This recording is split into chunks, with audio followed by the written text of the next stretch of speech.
누가 왕인가라는 제목으로 하나님 말씀 함께 나누겠습니다. 오늘은 다윗 이야기 마지막 설교입니다. 그리고 동시에 사무엘상 마지막 장입니다. 그런데 이 마지막 장이 다윗이 왕이 되었다라로 끝나지 않고 사울 왕이 죽었다라로 끝나고 있습니다. 다윗이 왕이 되는 것은 사무엘하 1장에 나옵니다. 그래서 그래도 다윗 이야기인데 다윗이 왕이 되는 사무엘하 1장을 가지고 다윗 이야기 마지막 설교를 해야 하는 거 아닌가라는 고민을 제가 했습니다. 그런데 보시다시피 오늘 사무엘상 31장 사울 왕이 죽는 이야기를 오늘 본문 말씀으로 제가 정했습니다. 왜냐하면 사무엘상하가 말하고자 하는 메시지는 사울 왕이 나쁜 왕이다. 그리고 다윗이 좋은 왕이고 진정한 왕이다. 이것을 설명하려고 하는 게 아니더라고요. 오히려 사울도 다윗도 그 어떠한 사람도 우리의 진정한 왕이 될 수 없다. 이것을 말하고 있습니다. 오직 하나님만이 우리의 진정한 왕이라는 것입니다. 그래서 다윗의 실수가 이렇게 기록되어 있는 것입니다. 그래서 사무엘상에 나오는 이야기를 겉으로만 보면 다윗이 왕이 되어가는 과정을 기록해 놓은 것 같지만 사실 제 눈에는 그렇게 보이지 않습니다. 다윗이 오직 하나님만을 자신의 왕으로 삼게 되는 과정을 기록해 놓은 것입니다. 우리의 인생도 우리의 신앙도 마찬가지입니다. 하나님이 우리를 만드시고 이 땅에 심으신 이유는 우리가 이 세상에서 성공하고 왕이 되는 것이 아니라 오직 하나님만 나의 목자, 나의 왕 삼고 살아가도록 우리를 이 땅에 심으신 것입니다. 그래서 다윗을 묵상할 때 다윗처럼 복을 받아서 나도 골리앗 무너뜨리고 나도 왕이 되고 나도 성공해야지라고 하는 마음으로 이 성경을 읽고 묵상했다면 사실 우리가 잘못된 관점으로 보는 것입니다. 여호와는 나의 목자이시니 내가 부족함이 없으리로다. 다윗이 어떻게 하나님만을 목자 삼고 살았는지, 광야에서도 어떻게 내가 부족함이 없다고 말할 수 있었는지, 다윗이 어떻게 자신 안에도 있는 그 사울 왕의 기질을 버리고 오직 하나님만 왕 삼고 살았는지, 그것을 우리가 볼 수 있어야 합니다. 그것을 붙잡을 수 있어야 합니다. 그래서 우리의 인생은 왕이 되어지는 과정이 아닙니다. 왕이 되고 성공하기 위해 하나님이 우리를 연단하고 훈련하는 것도 아닙니다. 오직 하나님만 왕 삼고 살도록, 하나님만 목자 삼고 살도록, 그래서 내가 부족함이 없으리로다 라는 그 고백하도록 우리를 연단하시는 과정이 우리의 삶인 것입니다. 우리의 인생은 언제나 자기 자신이, 자기 물질이, 자기 성공이, 자녀가, 자리가 나의 왕이 아니라 오직 하나님만 왕 삼고 살아갈 때만이 가장 부족함이 없고 행복한 인생이 되기에 하나님은 그래서 우리에게 고난을 허락하시는 것입니다. 그래서 우리가 그동안 내가 많은 시련과 고난을 이제 통과해서 이제 살만하겠다, 어느 정도 다 정리되고 살만하겠다라고 생각하는 그 순간에 예기치 않는 어려움들이 갑자기 우리에게 찾아옵니다. 40대, 50대, 60대에도, 70대에도, 80대에도. 아니, 성공하고 왕이 되는 게 하나님 우리를 이 땅에 주신 목적이라면, 우리가 어느 정도 자리에 올라가고 안정적이 되어지면 고난이 없어야 되잖아요. 우리를 사랑하시는 하나님이라면. 그런데 이제 좀 살만하다라고 하는 말이 떨어지는 순간에 어려움이 찾아옵니다. 다시 말해서 우리에게 가시를 허락하십니다. 그래서 그 가시를 통해 우리에게 물으시는 거예요. 지금 너에게 누가 왕이냐? 누가 왕이냐? 옆에 분에게 한번 물어보겠습니다. 각자 옆에 분에게 당신의 왕은 누구입니까? 네. 예의 없습니다. 예. 정말 예의 없습니다. 그래서 40대도 80대도 하나님 앞에 겸손하며 사는 것입니다. 그런 의미에서 하나님은 사울과 다윗 모두에게 가시를 주셨습니다. 이 말은 사울은 버리고 하나님은 다윗은 따로 챙기셨다 이 뜻이 아니라 하나님은 항상 사울과 다윗 모두에게 기회를 주셨다라는 거예요. 먼저 사울 왕에게 있어서 가시는 뭘까요? 우리는 다윗이라고 생각하는데 그렇지 않습니다. 사울 왕에게 있어서 하나님이 붙이신 가시는 블레셋이었습니다. 우리가 생각하기에 블레셋 사람 그러면 제일 먼저 누구를 떠오르냐면 골리앗을 떠오릅니다. 그런데 골리앗을 표현한 그 어린 아이들 공과 그림을 보면 거의 모든 표현들이 되게 수염이 많고 뚱뚱하고 이렇게 뿔이 난 투구를 쓰고 멍청하고 소리만 지르는 장수로 묘사를 합니다. 그러나 블레셋 사람들은 그리스에서 넘어온 사람들입니다. 여러분, 그리스가 어떤 곳이죠? 최고의 문명, 최고의 이성과 철학이 시작된 도시입니다. 그래서 블레셋 사람들은 남들보다 똑똑했고 지혜로웠습니다. 그리고 그리스 사람들이 싸움을 제일 잘한다는 스파르타 사람들까지 제압을 했습니다. 굉장히 용맹합니다. 지혜롭고 용맹하죠. 그러니까 아주 강력한 민족이 이 블레셋 사람이라는 거예요. 그런 사람들이 배를 타고 고대 근동 지방으로 이렇게 온 것입니다. 그런데 1절에 보니까 뭐라고 나오죠? 블레셋 사람들이 이스라엘을 침해해. 블레셋이 이스라엘을 공격했습니다. 29장 1절을 보면 블레셋 사람들은 그들의 모든 군대를 아벡에 모았고 모든 군대, 블레셋이 모든 병력을 총동원했다고 이야기를 합니다.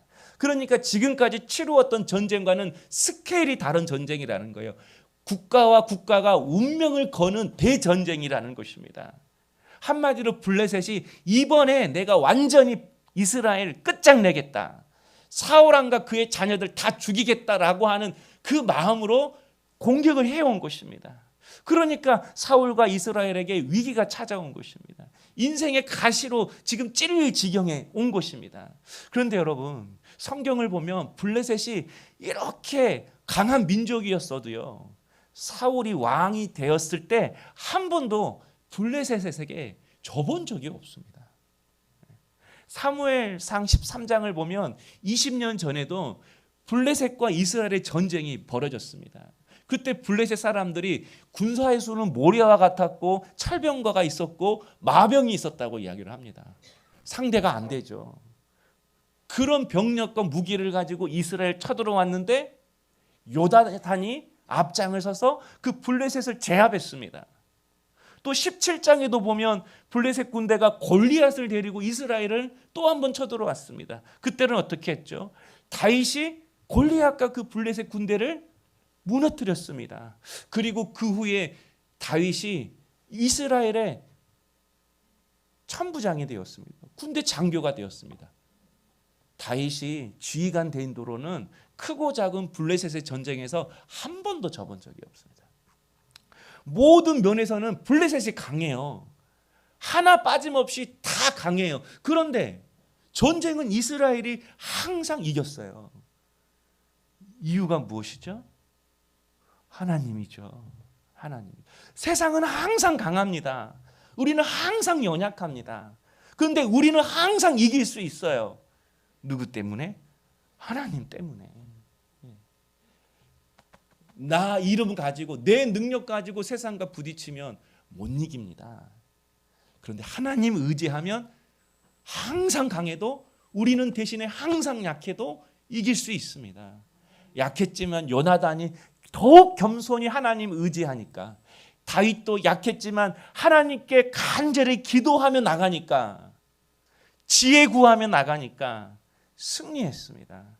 인생의 가시를 통해서 더욱 하나님께 겸손하고 더욱 하나님을 의지하고 더욱 하나님께 간절히 기도함으로 모든 어려움들을 돌파했습니다. 한마디로 인생의 가시를 통해 블레셋을 통해서 누가 왕인지를 점검하고 내 마음의 보좌, 내 삶의 보좌에 누가 왕으로 앉아 있는지, 그분이 하나님이 아니면 그거 끌어내리고 하나님을 왕으로 앉히는 것입니다.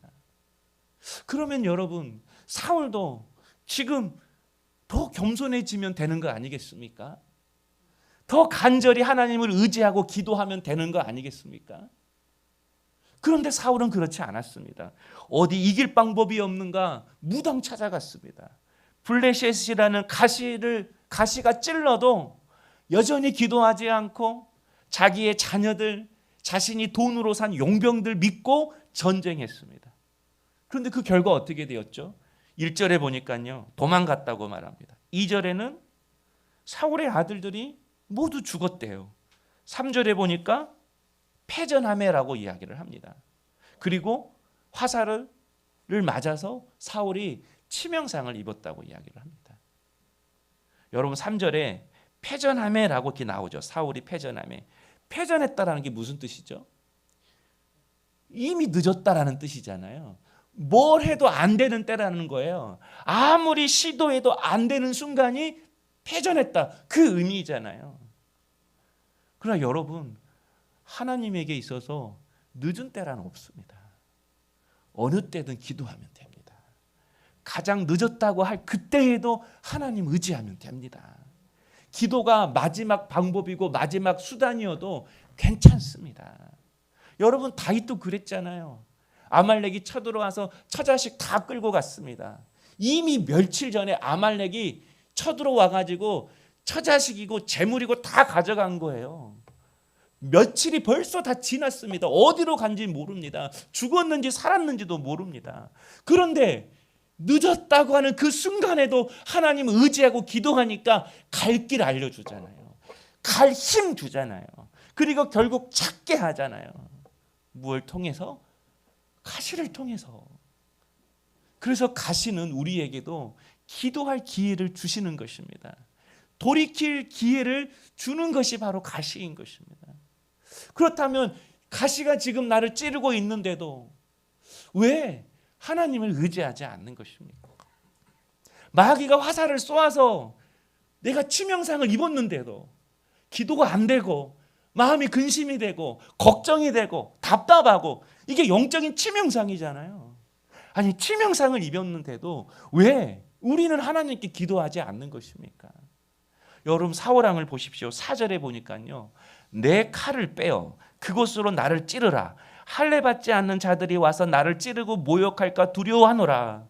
사울이 블레셋 사람들이 쏜 화살에 맞아가지고 치명상을 입으니까 뭐라고 이야기하죠?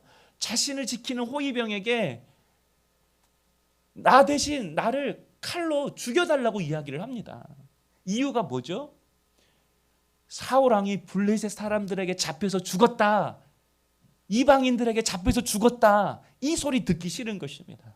아니 죽음을 앞에 두고도 블레셋 사람들에게 모욕받고 수치당하고 부끄러움 당하는 게 싫은 것입니다. 사람들에게 그렇게 들려지는 게 싫은 것입니다. 아니 죽어가는 순간이라면, 절대절명의 순간이라면 하나님 바라봐야지. 사람이 나를 어떻게 생각하는가, 사람이 나를 어떻게 보는가, 그거 생각하고 있습니다. 죽는 순간에. 그런데 어떻게 부하가 왕을 죽이겠습니까? 부하가 못한다고 합니다. 그러니까 결국 사울이 자살을 합니다. 스스로 목숨을 끊습니다. 그런데 여러분 우리가 이렇게 살아갈 때가 많습니다. 살아가는 목적이 부끄러움 당하지 말아야지, 내가 남한테 수치당하지 말아야지, 내가 세상에서 손해 보지 말고 살아야지, 항상 이런 생각 가지고 삽니다.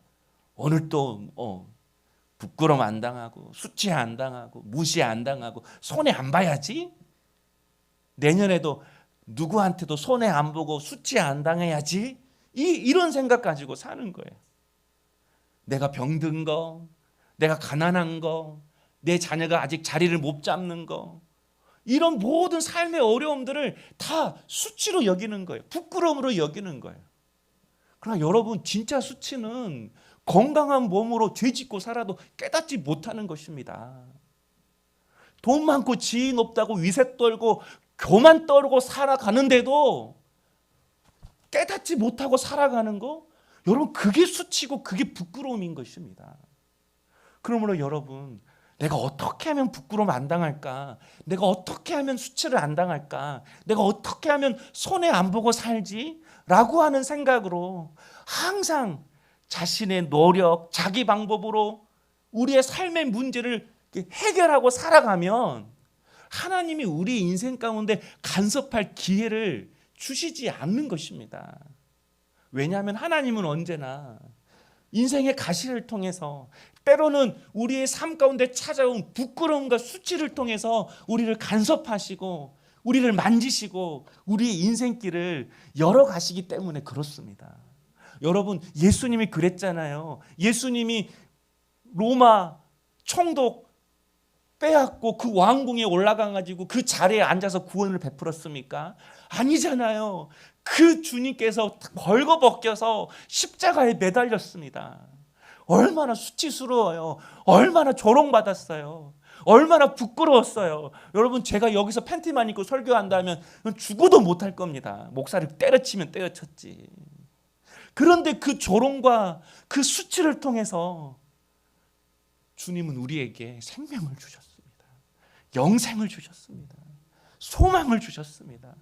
이처럼 하나님은 좋은 일을 통해서도 우리에게 힘도 주시고 길을 열어주시기도 하지만, 때론 가시를 통해서, 수치와 조롱을 통해서 내 삶에 간섭하실 때가 있습니다. 그러므로 사랑하는 성도 여러분, 인생의 가시가 지금 나를 찌르고 있다면 하나님을 다시 붙잡을 수 있기를 원합니다. 하나님은 우리에게 인생의 가시가 나를 찌를 때, 우리가 인생의 바다에 빠졌을 때 우리가 붙잡을 밧줄을 주십니다. 예배라는 밧줄, 기도라는 밧줄, 말씀 묵상이라는 밧줄, 겸손이라는 밧줄. 너희가 겸손하면 내가 때가 되면 내가 내 손으로 높이리라 주님 말씀하시잖아요. 여러분 삶 가운데 블레셋이라는 가시가 나를 찌른다면 제가 말씀드렸던 이 밧줄 중에 한 가지 밧줄이라도 붙잡으면 반드시 삽니다. 여러분이 물에 빠졌는데 배에서 누가 밧줄 5개를 던졌어요.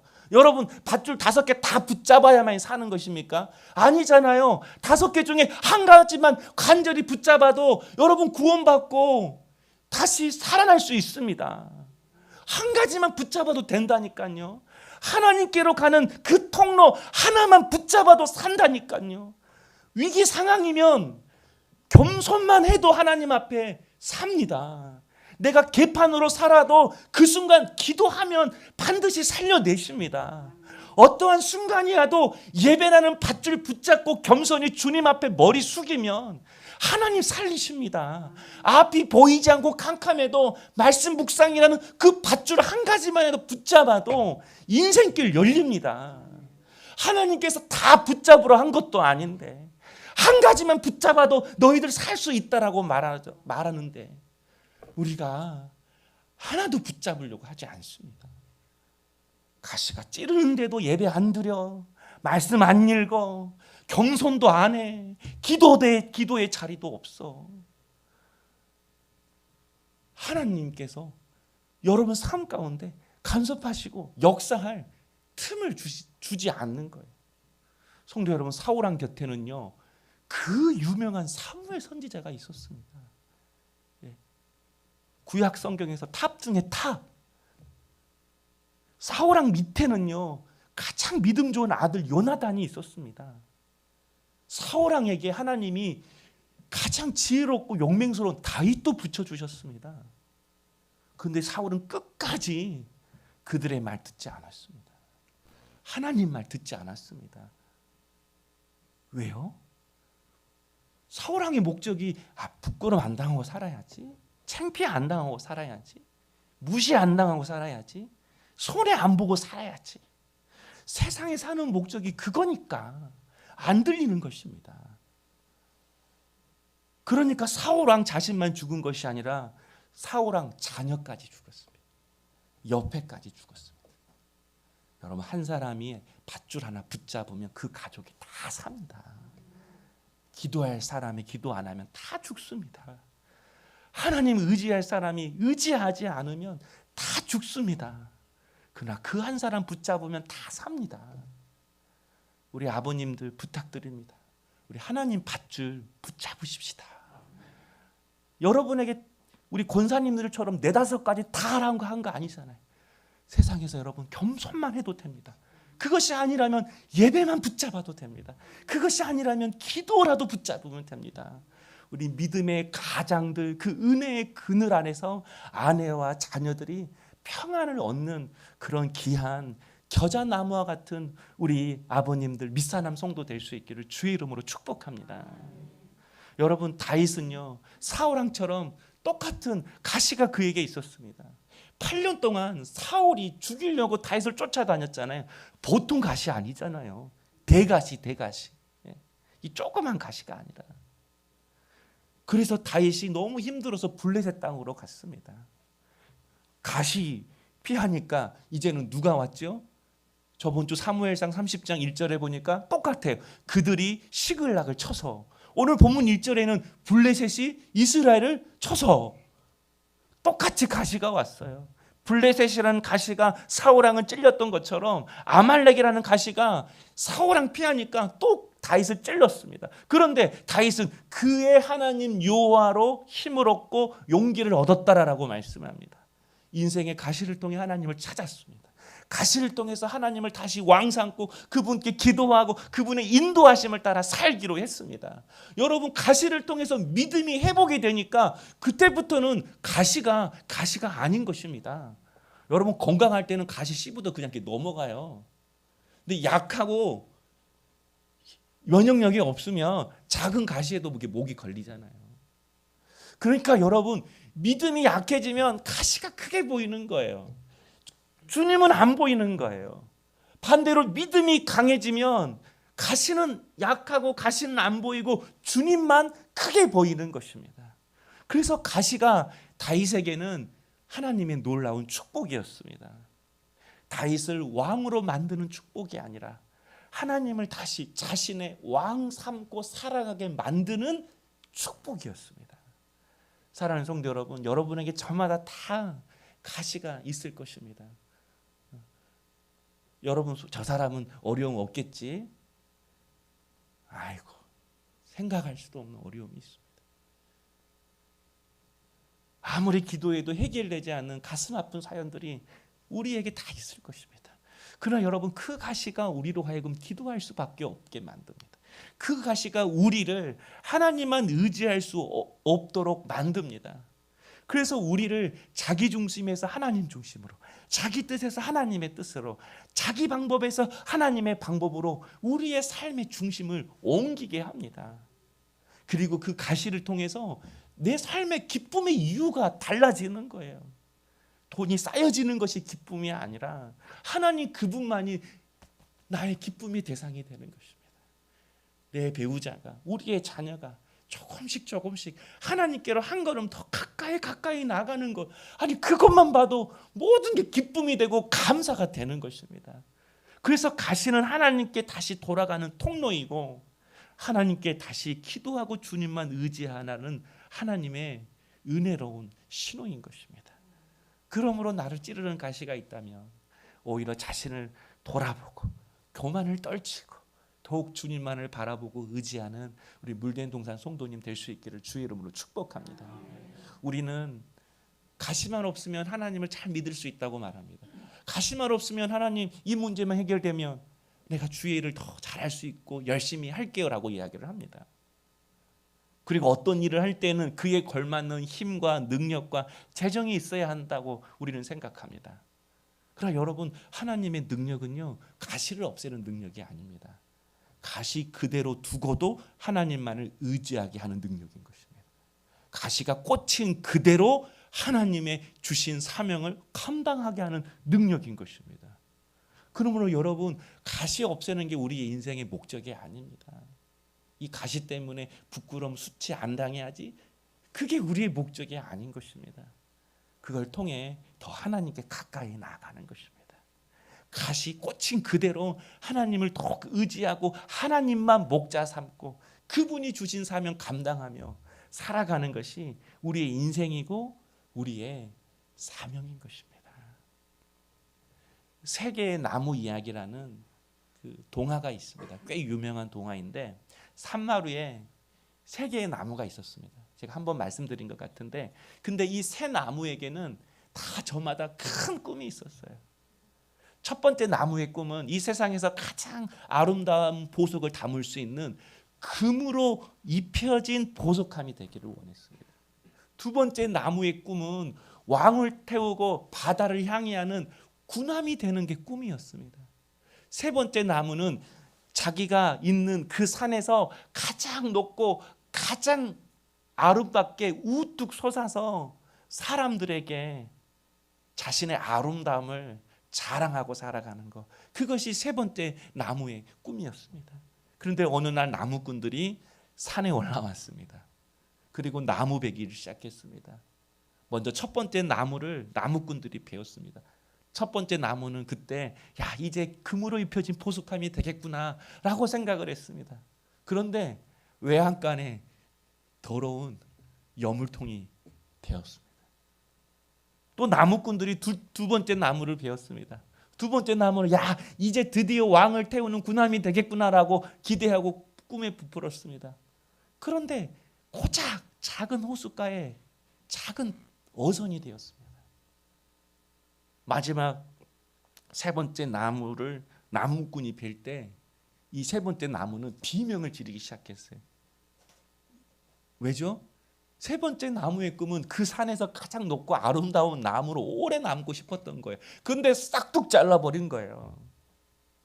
그리고 어느 목수에게 팔려서 그냥 뒤뜰에 버려졌습니다. 그래서 모두가 다 실망했습니다.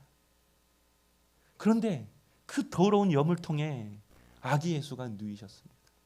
그 작은 배에 주님이 오르셔서 말씀을 전했습니다. 가장 높은 산에서 가장 아름답게 서 있고 싶은 그 나무, 뒤뜰에 버려진 그 나무는 갈릴리 언덕에 우뚝 솟았고 거기에 청년 예수가 매달렸습니다. 세 나무 모두 나무꾼에게 도끼질 당할 때, 대패질 당할 때 괴롭고 힘들었고 자신의 인생과 꿈이 무너졌다고 다 생각했습니다. 그러나 여러분, 그들의 인생이 무너졌습니까? 아닙니다. 하나님이 가장 아름답게 사용하셨습니다. 여물통이라도 거기 예수 품으면 가장 귀한 인생인 것입니다. 작은 어선이라도 주님이 말씀을 전하는 도구로 쓰임 받는다면 가장 소중한 존재인 것입니다. 비록 볼품없는 나무라 할지라도 내가 그 십자가 지고 살아가면 그 인생이 복된 인생인 것입니다. 암투명 중인 김동호 목사님에게 한 성도가 질문을 했습니다. 저는 예수님을 믿어도 죽음만 생각하면 너무 두렵습니다. 죽음만 생각하면 두려워하는 내 신앙이 너무 부끄럽습니다. 그런데 김동호 목사님이 이렇게 말씀하시더라고요. 믿음 좋은 사람도 다 두려워합니다. 그런데 죽음을 그렇게 두렵게 하신 분이 하나님이십니다. 만약 우리가 죽음을 두려워하지 않는다면 우리는 인생의 어려움이 찾아올 때마다 쉽게 내 생명을 포기할 것입니다. 그리고 벼랑 끝과 같은 그런 위험한 곳에 있어도 조심하지 않을 것입니다. 그래서 쉽게 떨어져서 다치거나 죽을 것입니다. 그러나 죽음에 대한 두려움 때문에 어떤 어려움이 와도 쉽게 생명을 포기하지 않습니다. 그리고 자기 자신을 보호합니다. 위험한 곳에 가지 않습니다. 그리고 김동호 목사님이 지금 폐암, 투암 중이시잖아요. 막상 죽음을 앞에 두니까 자신도 두렵대요. 그런데 그 죽음의 두려움 때문에 하루하루를 소중하게 산대요.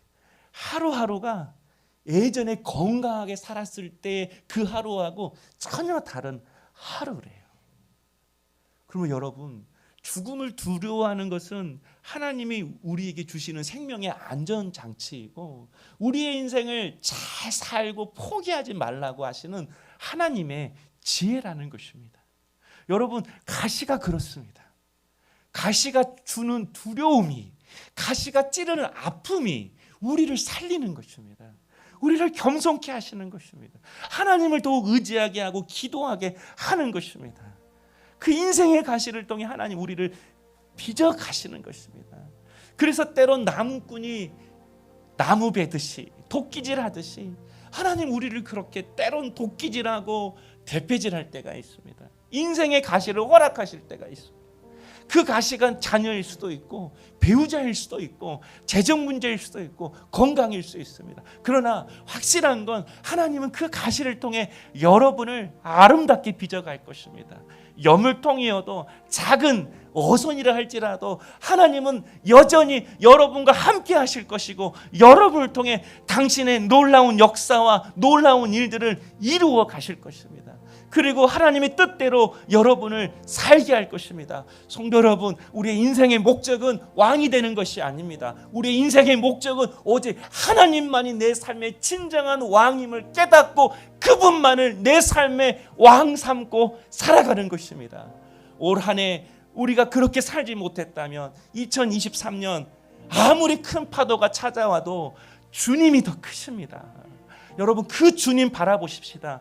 믿음 없으면 그분이 내 마음의 왕이 아니면 가시만 크게 보이고 파도만 크게 보이고 그러면 살 길 안 보입니다. 그러나 여러분, 그 순간순간마다 우리 하나님이 던져신 밧줄 붙잡으십시다. 다 안 붙잡아도 돼요. 예배라도 기도라도 말씀이라도 여러분이 하나님께로 가는 그 통로 붙잡고 내 하나님 왕이십니다라고 고백하면 하나님 반드시 살리실 것입니다. 인도하실 것입니다. 오늘 주님이 우리에게 물으십니다. 누가 왕이냐? 너에게 누가 왕이냐? 내 왕은 오직 예수 그리스도 한 분뿐입니다. 우리 예수 그리스도 그 밧줄, 그 생명의 밧줄 붙잡고 12월 달도 잘 마무리하고 내년도 기도로 나갈 수 있는 우리 성도님 될 수 있기를 주의 이름으로 축복합니다. 우리 왜 나만 받는 고난이